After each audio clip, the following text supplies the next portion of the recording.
Assalamualaikum warahmatullahi wabarakatuh.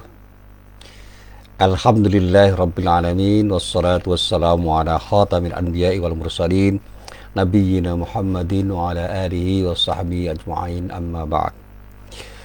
Para jamaah yang dirahmati Allah, sekali lagi mari kita ucapkan tahmid sebagai wujud dari sikap syukur kita.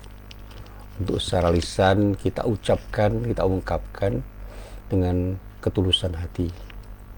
Dan mudah-mudahan dengan ucapan ini terdorong diri kita untuk bersyukur atas nikmat-nikmat Allah yang telah diberikan oleh Allah pada diri kita, sehingga kita punya harapan Allah berkenan untuk memberikan tambahan kenikmatan, baik tambahan itu berupa jumlah kenikmatan yang bisa kita terima maupun nilai dari kenikmatan itu, karena secara kualitatif kenikmatan-kenikmatan yang telah diberikan oleh Allah dan sedang diberikan oleh Allah itu benar-benar memberikan kemanfaatan kepada diri kita, dan itulah yang dikatakan sebagai berkah dari kenikmatan yang telah diberikan oleh Allah pada diri kita sebagai akibat dari sikap syukur kita kepada Allah Subhanahu wa taala. Para jamaah yang dirahmati Allah, sekali lagi saya diminta oleh para jamaah dan para sahabat saya yang banyak memberikan masukan pada diri saya untuk berbicara tentang persoalan hati.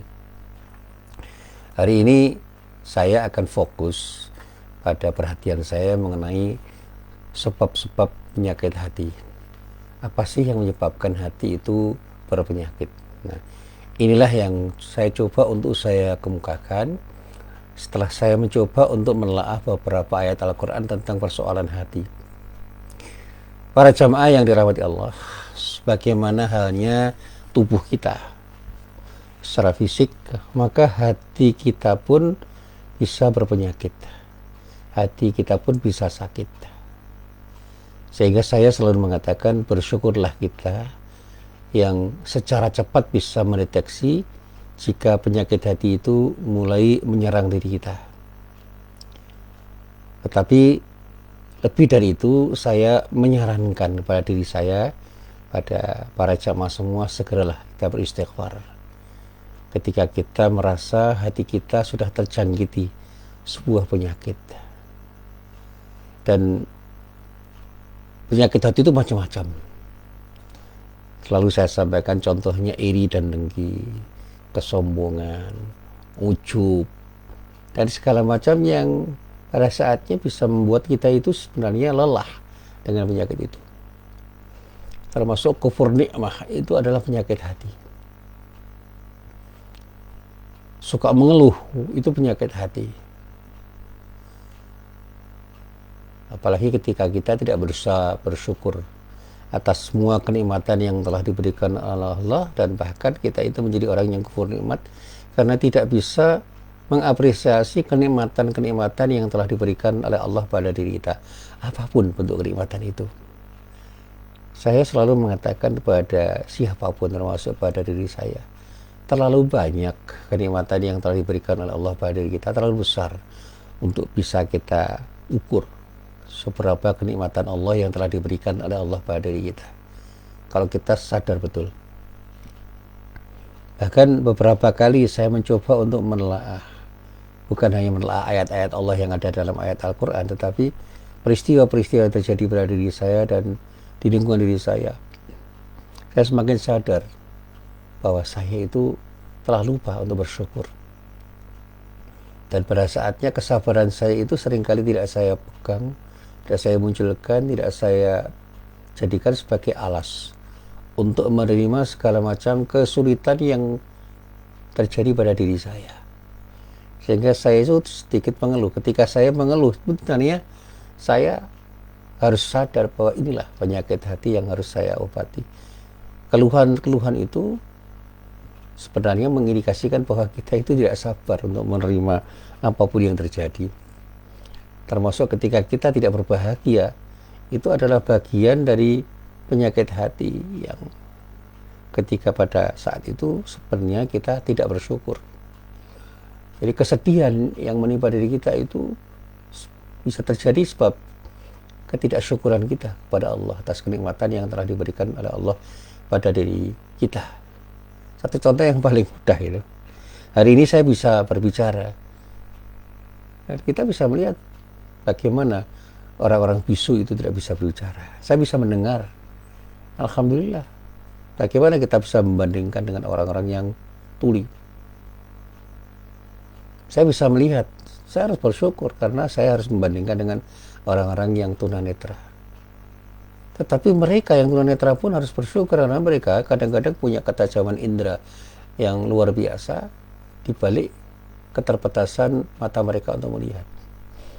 Saya punya teman-teman dan murid-murid tunanetra itu yang pendengarannya sangat tajam.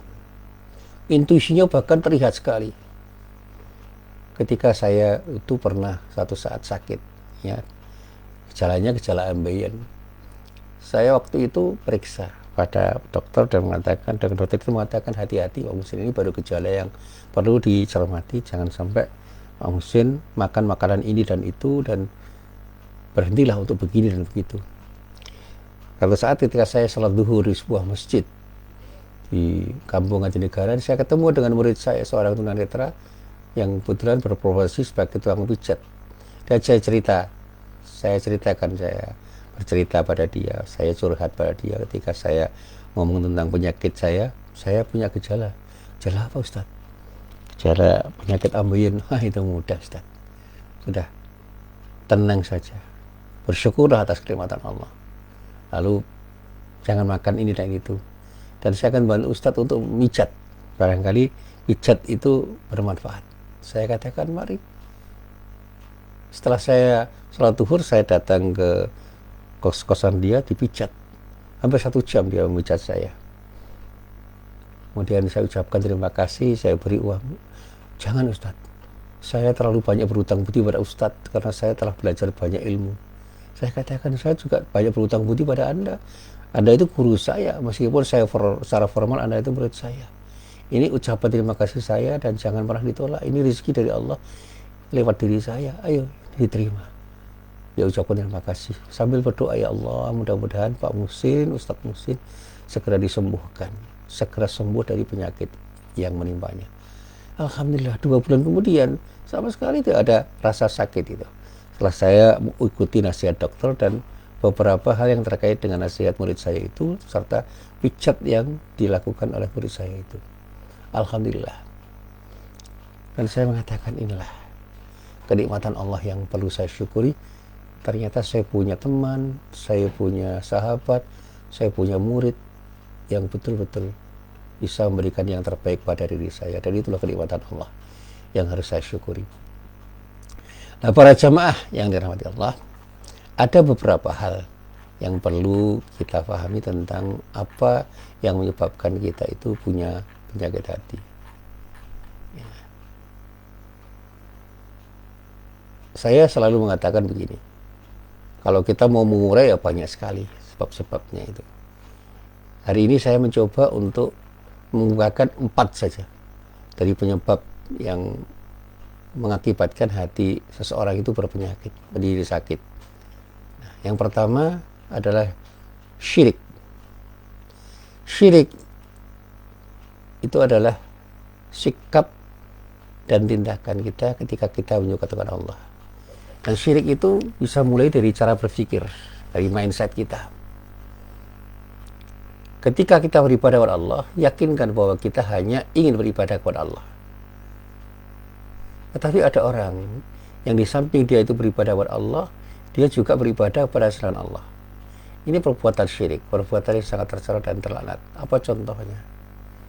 Ya katakan, ya saya memang taat kepada Allah, tapi saya harus taat kepada selain Allah. Karena apa? Kalau saya tidak taat pada selain Allah, maka saya akan begini dan begitu.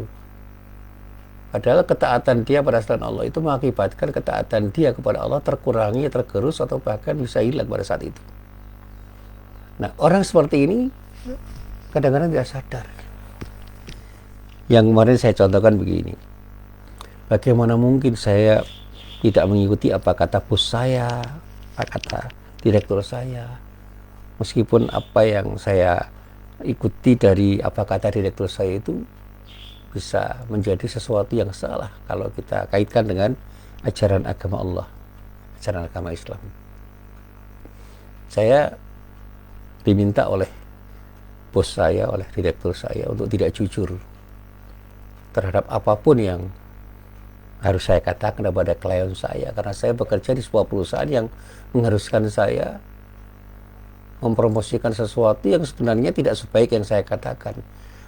Tapi karena direktur saya, karena bos saya harus mengatakan saya harus berbuat seperti itu, maka saya katakan ini, dan saya katakan ini sebagai sebuah cara saya untuk taat kepada bos saya. Nah, kalau itu kita pertanyakan, apakah ketika kita itu taat pada bos kita dengan cara yang menyalahi aturan Allah, bukan berarti kita telah berbuat syirik untuk tidak taat kepada Allah? Pilihannya kan taat pada Allah tetapi dibenci bos, atau taat kepada bos tapi bisa dibenci Allah karena melakukan tindakan syirik. Ini perbuatan yang sangat tercela. Kalau dalam bahasa orang-orang yang belajar akidah, ini terlaknat. Dan orang yang terkena penyakit ini akan menjalani hidupnya di dunia ini dengan iman dan akidah yang cacat, dan hatinya akan selalu sakit. Semua yang dilakukannya itu hanya bergeser pada keinginan dia yang tumbuh karena ingin menuruti hawa nafsunya. Dia tidak akan mengenal ajaran agama itu dengan baik dan melaksanakannya dengan sebaik apa yang dia kenal. Sebaliknya, dia akan mendapatkan kesedihan, perasaan takut, dan kehancuran dalam hidupnya karena apa? Menentang aturan Allah. Bahkan Allah menyifati orang-orang yang berbuat syirik seperti ini lebih rendah daripada binatang ternak. Saya masih ingat ketika saya membaca sebuah firman Allah yang terdapat di dalam surat Al-Furqan ayat 44. Di dalam ayat itu Allah berfirman, A'udzubillahi minasyaitonirrajim, am tahsabu anna aktsarahum yasma'una aw ya'qiluna inhum illa kal an'ami bal hum adallu sabila. Atau apakah kamu mengira bahwa kebanyakan mereka itu mendengar atau memahami? Mereka itu tidak lain hanyalah seperti binatang ternak, bahkan mereka lebih sesat jalannya dibanding binatang ternak itu.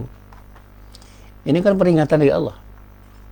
Jadi kalau kita itu melakukan tindakan yang berseberangan dengan aturan Allah karena ingin mengikuti sesuatu yang diatur oleh orang lain, disitulah sebenarnya kita ini sudah melakukan tindakan kita itu lebih buruk dibandingkan binatang ternak yang tersesat. Disebutkan di dalam Al-Quran, orang yang berbuat syirik seperti itu sebagai seorang yang jatuh dari langit, seperti seorang yang jatuh dari langit, kemudian disambar oleh burung-burung dan dicapik-capik oleh burung itu, atau dilemparkan oleh angin ke tempat yang jauh dan hina. Ini kalau saya baca dalam kitab tafsir dikatakan seperti itu. Jadi secara sadar kita itu sebenarnya melakukan tindakan yang berseberangan dengan apa yang dikatakan atau dinyatakan Allah. Tetapi pada saat kita menikmati tindakan itu, kita ini sebenarnya terbawa oleh keinginan hawa nafsu kita, dan pada saat itu sebenarnya kita sudah bertuhan pada hawa nafsu kita. Itulah tagut yang menjebak pada diri kita dan mengakibatkan kita menjadi orang yang berpenyakit hati kita, karena keinginan kita untuk taat pada Allah terluka, terkurangi, tereduksi oleh keinginan kita untuk taat pada orang lain, hanya karena kita ingin mendapatkan kebahagiaan dari ketaatan kita kepada orang lain itu. Padahal kebahagiaan itu menjadi kebahagiaan semu karena Allah tidak ridho terhadap apa yang kita lakukan. Coba kita renungkan. Ketika kita taat pada seseorang dengan cara menyalahi aturan Allah, kira-kira Allah ridho nggak? Dan lebih penting mana ridho Allah dibandingkan ridho manusia? Nah, inilah tantangan dalam kehidupan. Saya kemarin berguru dengan teman saya yang sangat sangat peduli terhadap persoalan money politik. Saya berguru begini, saya pernah ditawari uang untuk melakukan sesuatu yang menguntungkan diri orang itu. Saya katakan, ya saya ucapkan terima kasih, saya tidak bisa berbuat seperti itu karena saya takut dosa. Apa kata orang itu? Oh begitu ya. Ternyata apa yang saya lakukan itu kemudian digunjing oleh banyak orang, dan mereka mengatakan pada saya dengan satu kata, sok suci. Saya tersenyum saja. Karena apa yang saya lakukan itu saya niatkan untuk menjaga diri saya, jangan sampai saya melakukan tindakan syirik. Hanya karena saya ingin uang, kemudian saya melanggar aturan Allah. Ya. Riswah yang dilakukan orang itu kan mengakibatkan saya melakukan tindakan syirik. Karena pada saat saya melakukan riswah, saya melakukan sesuatu bukan karena Allah, tapi karena uang yang diberikan oleh orang pada diri saya. Yaitu memang disebut bukan syirik besar ya, itu orang mengatakan syirik kecil. Tapi sekecil apapun syirik itu, saya katakan itu akan mengotori hati kita. Sehingga tindakan kita untuk taat pada Allah pada saat kita juga taat pada yang lain itu akan tidak diterima oleh Allah dan tindakan kita menjadi sia-sia.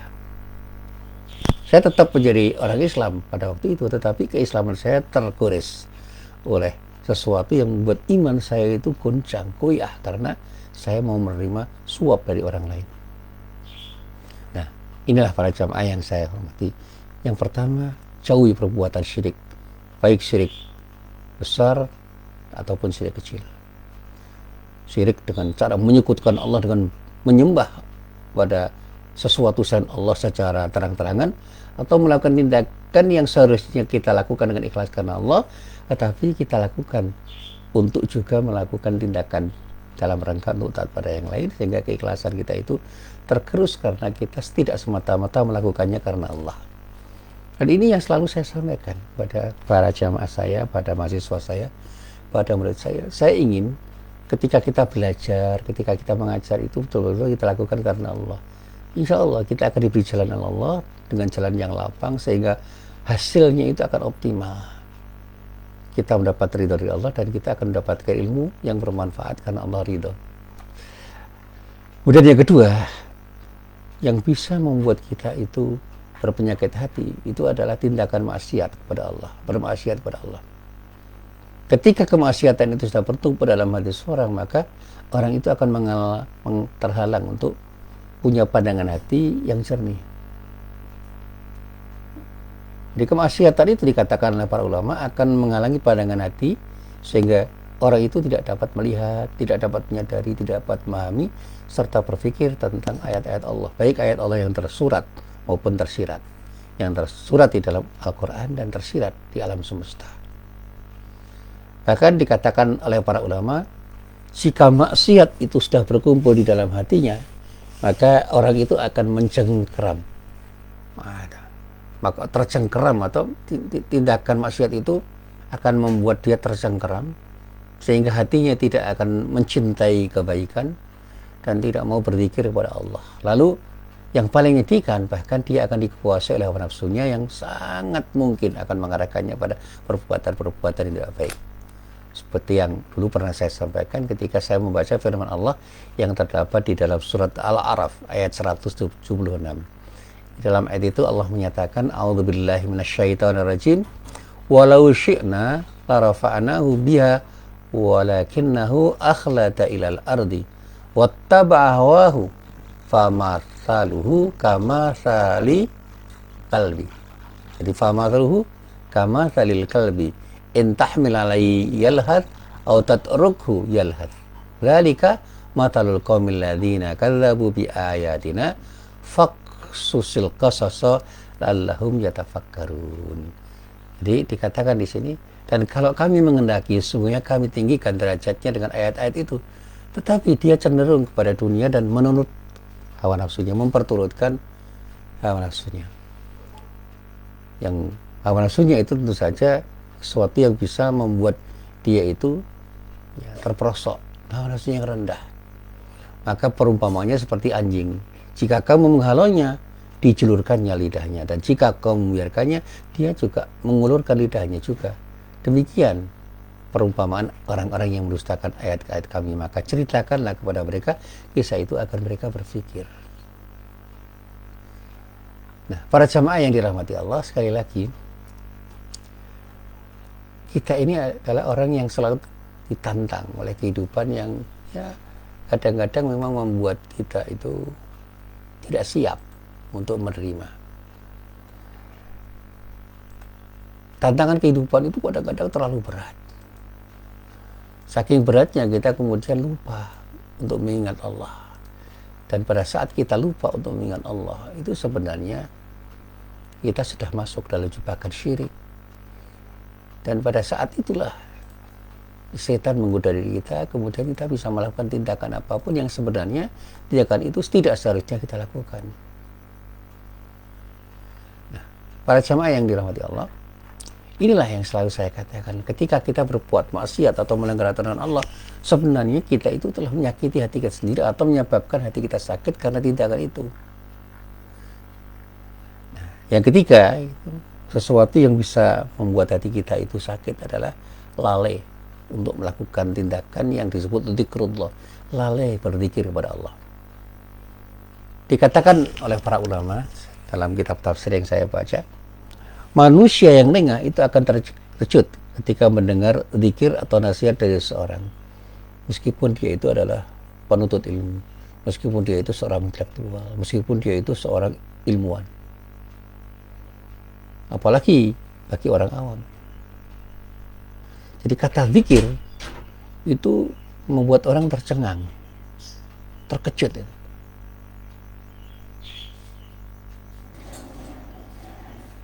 Hal ini disebabkan kelalaian dari merenungi ayat-ayat Allah, sehingga setan bisa masuk melalui peredaran darahnya menuju hatinya, dan oleh karena itu Allah senantiasa mengingatkan. Saya baca sebuah ayat Al-Quran yang mengingatkan pada diri kita, sebagaimana yang dulu pernah saya katakan, saya bacakan, yaitu pada surat Al-Anbiya ayat 97. Di dalam ayat itu dikatakan, A'udzubillahi minasyaitonirrajim, waqtarabal wa'dul haqqu fa idza hiya syahisatun absarul ladzina kafaru ya wailana qad kunna fi ghaflatin min hadza bal kunna zalimin. Dan telah dekat kedatangan janji yang benar, yaitu hari yang dikatakan hari berbangkit, hari kiamat, hari di mana kita dibangkitkan. Maka tiba-tiba terbelahlah mata orang-orang kafir. Mereka berkata, aduhai celakalah kami, sesungguhnya kami adalah dalam keadaan kelalaian tentang ini, bahkan kami adalah orang-orang yang zalim. Nah, para jamaah yang dirahmati Allah, orang yang lengah, orang yang lalai, diibaratkan seperti orang yang masuk ke dalam masjid, lalu setan menekannya, sehingga orang tersebut tidak mau berzikir kepada Allah sedikit pun, seperti orang yang datang ke sebuah majelis taklim, dia malah tertidur atau memikirkan hal-hal di luar taklim yang diberikan oleh Pak Mubalik atau Ustadz yang ada di situ. Dia memikirkan sesuatu yang bersifat duniawi yang lebih menarik, sehingga meskipun dia datang, dia tidak hadir, dia tidak memahami isi dari kajian itu. Karena apa? Hatinya itu terpaut dengan sesuatu yang ada di luar majelis taklim itu, sementara fisiknya ada di masjid. Saya pernah ditanya, Pak Musin, ada orang yang sering masjid tapi suka berbuat maksiat, itu kenapa ya? Saya sambil bergurau, jangan-jangan fisiknya ada di masjid tapi hatinya ada di luar masjid.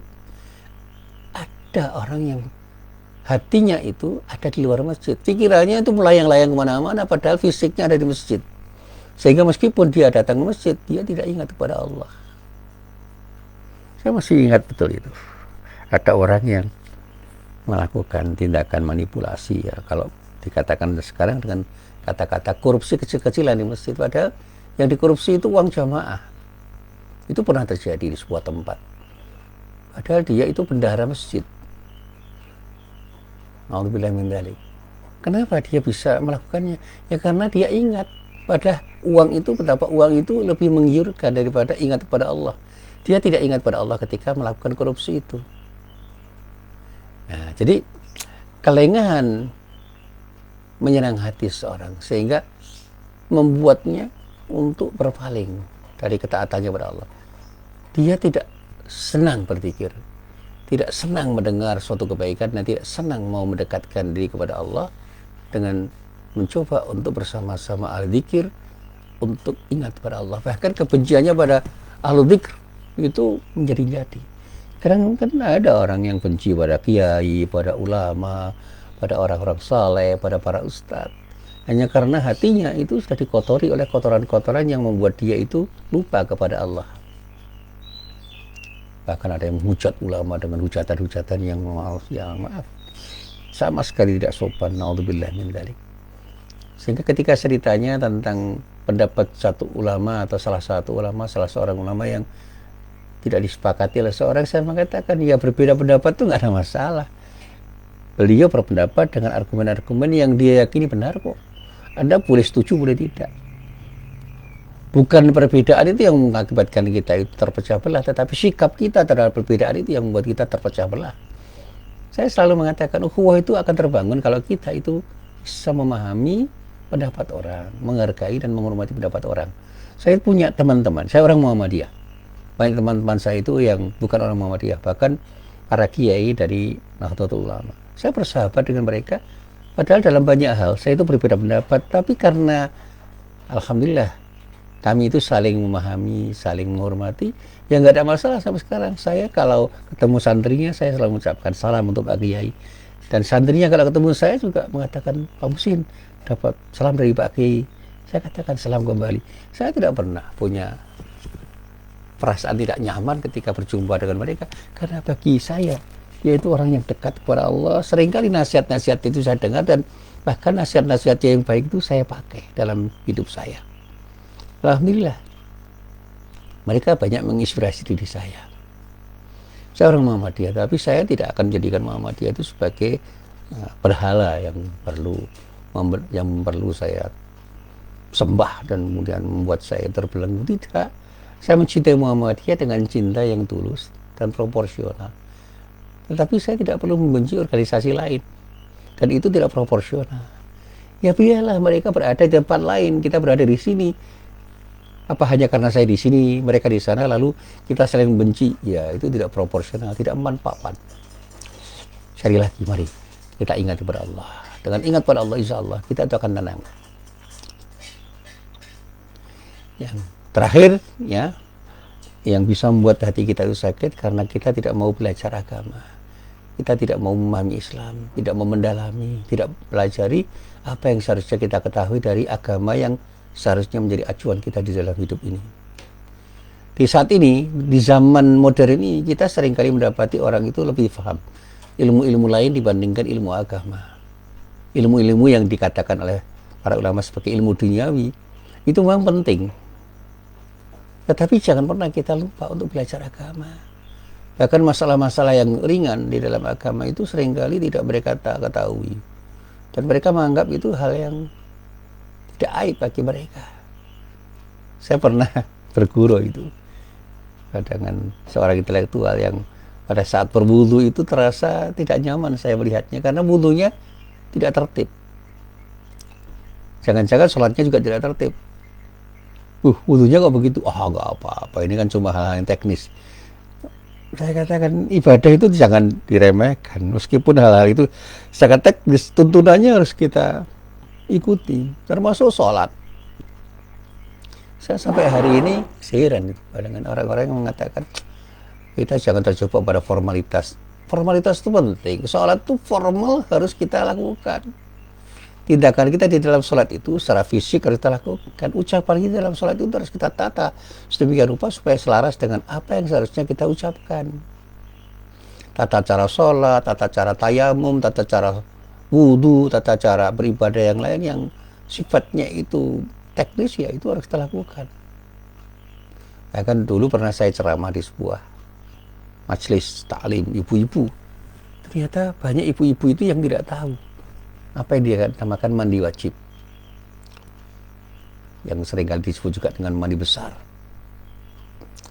atau yang lebih sederhana disebut oleh mereka dengan mandi junub. Mereka tidak memahami dan mereka seringkali menganggap itu hal yang remeh. Padahal itu harus dilakukan dengan sebaik-baiknya.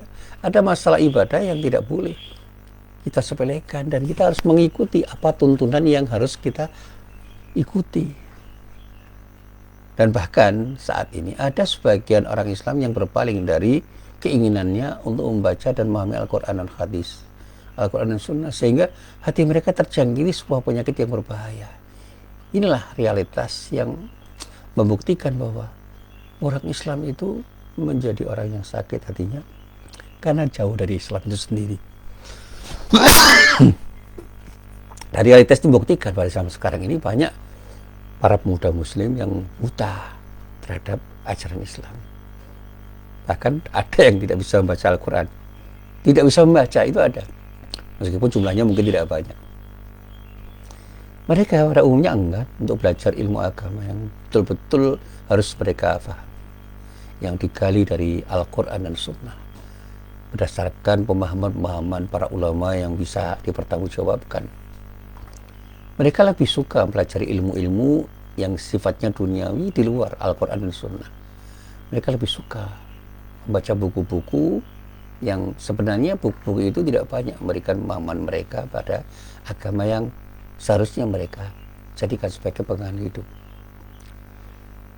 Nah, inilah yang selalu saya sampaikan. Dalam Al-Quran juga ada peringatan seperti itu. Misalnya dalam surat Toha ayat 124 sampai ayat 126 dinyatakan oleh Allah, a'udzubillahi minasyaitonirrajim, wa man a'rada 'an dzikri fa innalahu ma'isyatan dhanka wa nahsyuruhu yaumal qiyamati a'ma qala rabbi lima hasyartani a'ma wa qad kuntu basira qala kadzalika atatka ayatuna wa nasitaha wa kadzalikal yauma tunsa.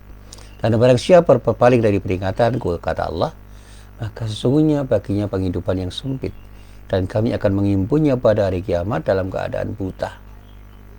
Dan kemudian berkatalah dia, ya Rab, mengapa engkau menghimpunkan aku dalam keadaan buta, padahal aku dulunya adalah seorang yang melihat. Ya, matanya kan dulu melihat dari dunia, kemudian dikatakan buta. Allah pun berfirman, demikianlah telah datang kepadamu ayat-ayat kami, maka kamu melupakannya, dan begitu pula pada hari ini kami lupakan. Karena kamu dulu melupakan ayat-ayat kami, ya sekarang saya lupakan. Ini balasan yang setimpal bagi orang-orang kafir. Nah, para jamaah yang dirahmati Allah, jadi mari kita belajar ilmu agama dengan sebaik-baiknya, sehingga kita bisa memahami dengan benar ilmu agama itu dan bisa menjadi pegangan hidup kita untuk hidup dengan baik dan benar menurut apa yang telah digariskan oleh Allah. Inilah apa yang bisa saya sampaikan dalam pengajian saya pada pagi ini tentang sebab yang membuat orang itu berpenyakit hati.